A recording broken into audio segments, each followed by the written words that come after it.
उसके लड़कों ने किया है, उसको सुधारते हुए और सब कुछ।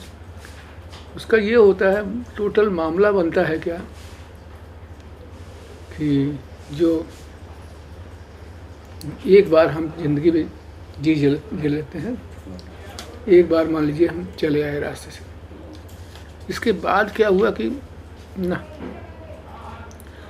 उसके बाद लगता है कि ना, इस ज़िंदगी को काश हम फिर से जी पाते। तो जिन रास्तों से हमको गुजरना था, उन रास्तों से फिर से गुजरते हम। तो दुनिया में बहुत सी जगह हैं जहाँ परिवर्तन हो रहे हैं। नहीं, प्रत्यंचा में अपने मॉडल रखा है सामने। प्रत्यंचा में साहू जी जो हैं, जो खुद को क्षत्रिय मानते हैं और किसी से घृणा नहीं करते,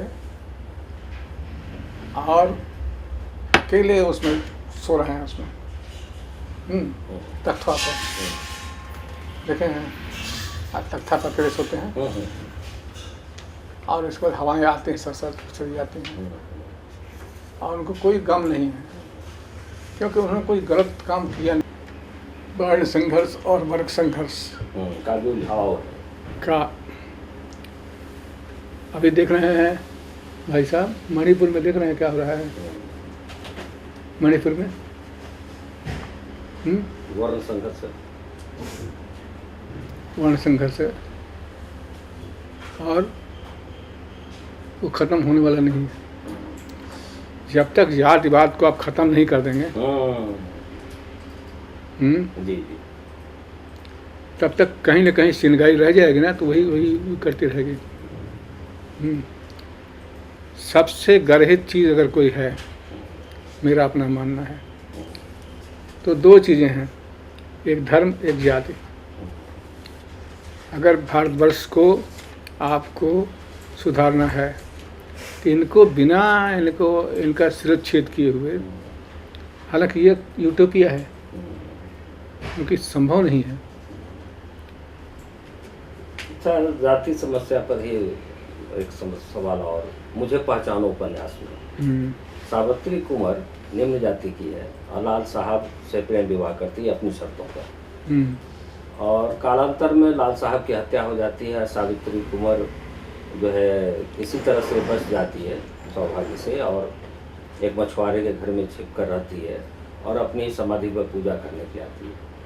तो वहाँ लाल साहब की अन्य विधवाएं भी पूजा करने जाती हैं, लेकिन उनके प्रति बड़ी अश्लील शब्दों का, छिनरिया, बुजरिया जैसे शब्दों का प्रयोग करती है।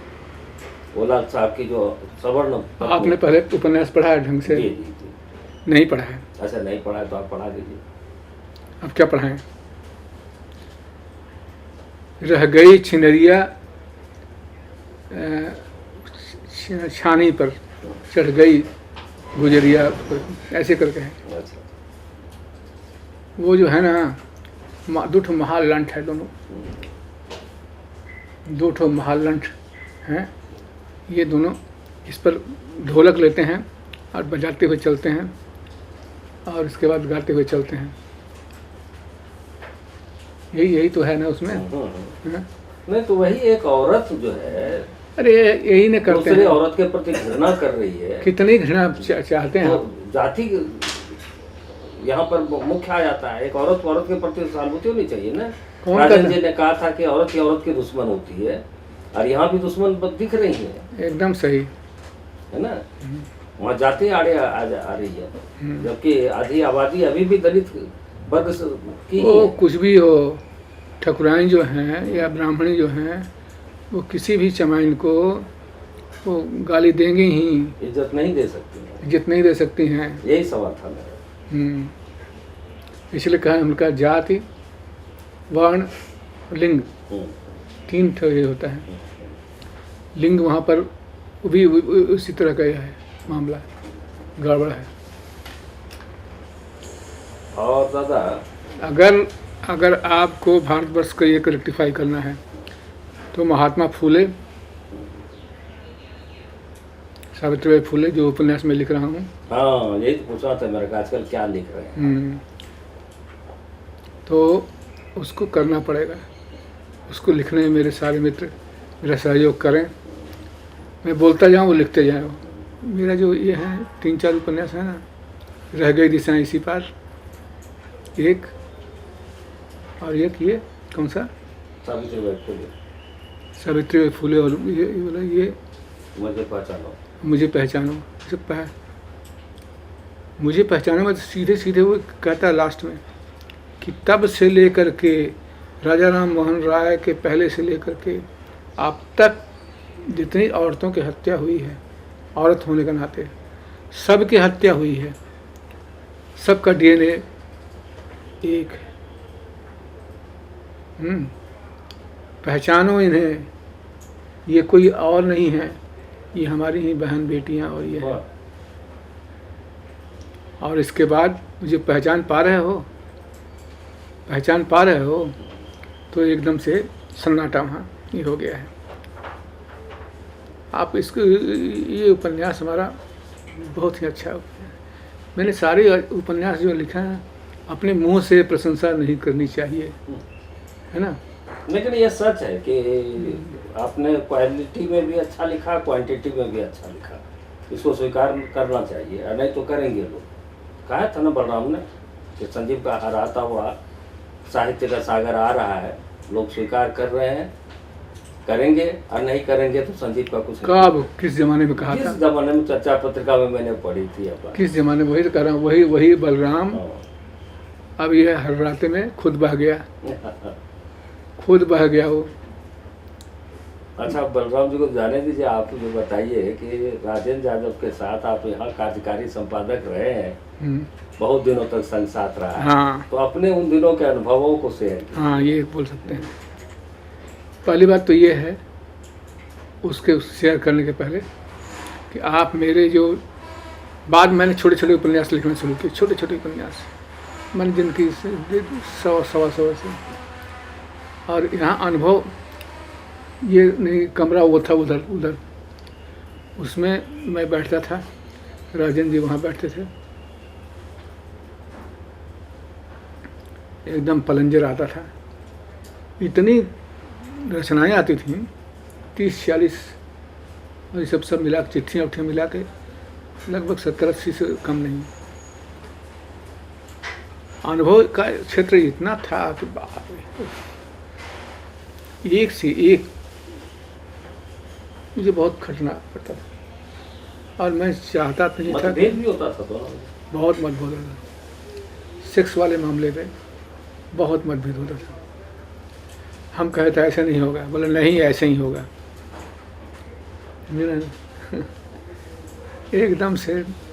हमने कहा नहीं, उसको लिखिए, लेकिन ये मत भूलिए कि हंस जो है वो पत्रिका जाती है ऐसे घरों में जहाँ की बच्चे होते हैं, बच्चियाँ होती हैं, बहु बेटियाँ होती हैं, तो कम से कम उतनी मर्यादा तो रखिए। इसलिए नहीं कह रहा हूँ कि मर्यादा पुरुषोत्तम आप बन जाइए, नहीं। अब उनको गलत ये रिएक्शन मत कीजिए, इमेच्योर्ड बोल्डनेस नहीं। तो वो सब कुछ कहानी चीज़ें ऐसी है जो कि हम यहाँ नहीं कर सकते हैं। एक बार वो झगड़ा हुआ उनमें वो झगड़ा हुआ, कुछ कहने लायक नहीं, कि अंत में उसको लेके सेक्स और जनवाद पर विषय ही चला है, शुरू हो गया था, सेक्स और जनवाद लेकर के। लेकिन ये है कि सेक्स और जनवाद, सेक्स और जनवाद विषय था। हमने कहा था कि नहीं, सब अपने अपनी मर्यादा में रहें, सबकी ज़रूरत है, सेक्स की भी ज़रूरत है, जनवाद की भी ज़रूरत है, आदमी को खाने की भी ज़रूरत है, आदमी का और क्रियाएं जो है उसकी ज़रूरत है।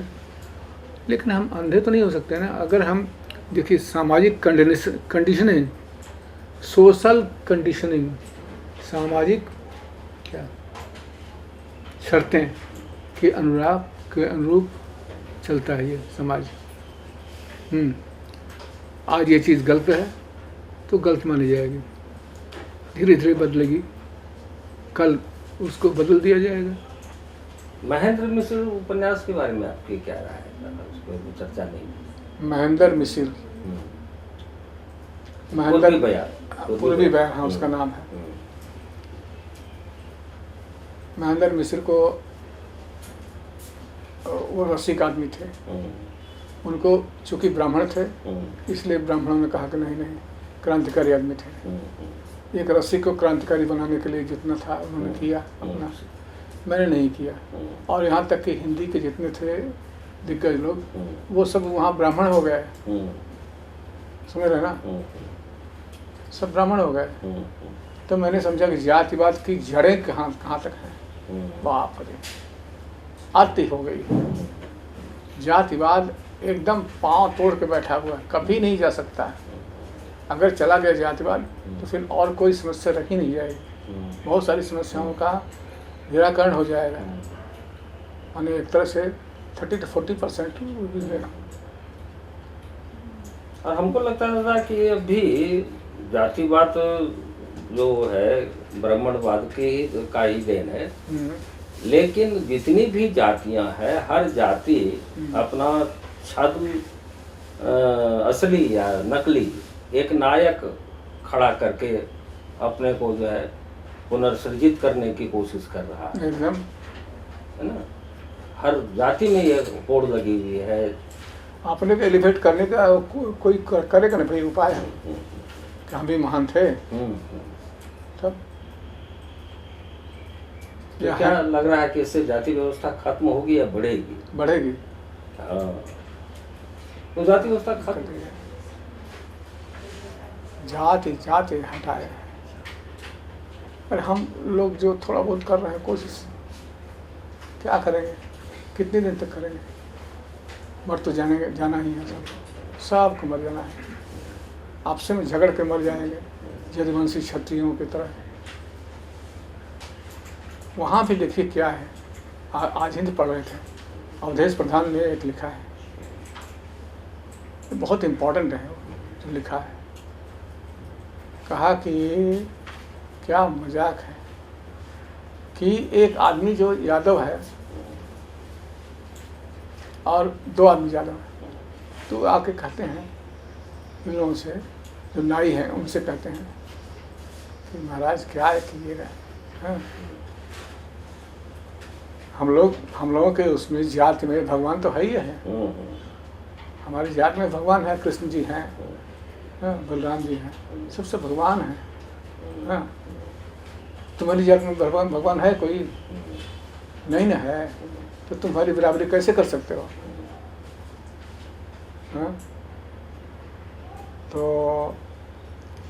उठाओ पत्थर, हाँ, क्योंकि तुम नीच हो, धन हो। ये सब चीज़ें जो है कैसे ख़त्म होंगी? ये तभी ख़त्म होगी जैसे मान लीजिए अभी है गायक जो है, गीतकार, सबसे बड़े गीतकार में से एक का नाम बताइए। शैलेंद्र। शैलेंद्र की इज्जत जो है उस समय घट गई हमारे बिरादरी में, लेखी बिरादरी में, जिस दिन पता लगा को चमार है। इतने अच्छे गीत करने लिखने वाला आदमी, वो चमार होने के नाते वो त्याज्य हो गया। छी, हमारी पत्नी ने कहा नहीं मिल रहा है कोई उस तरह का जिसके हाथ का छुआ पानी पिए जाए, तो ऐसा करो ना, जो है वैसे उसी पे ले आओ। तो किस तरह से चीज़ें बदली? हाँ, इस तरह से बाध्य हो गए कि वहाँ, अभी तक खैर भी नहीं हुआ लेकिन हो जाएगा इस तरह से कि अगर है तो ले आओ उसको, और उस तरह ये करें। जब कोई विकल्प नहीं बचेगा तो स्वीकार करना होगा। ठीक है दादा, बहुत लंबी बातचीत हो गई और ज़रूरत होने पर लोग फिर बात करेंगे।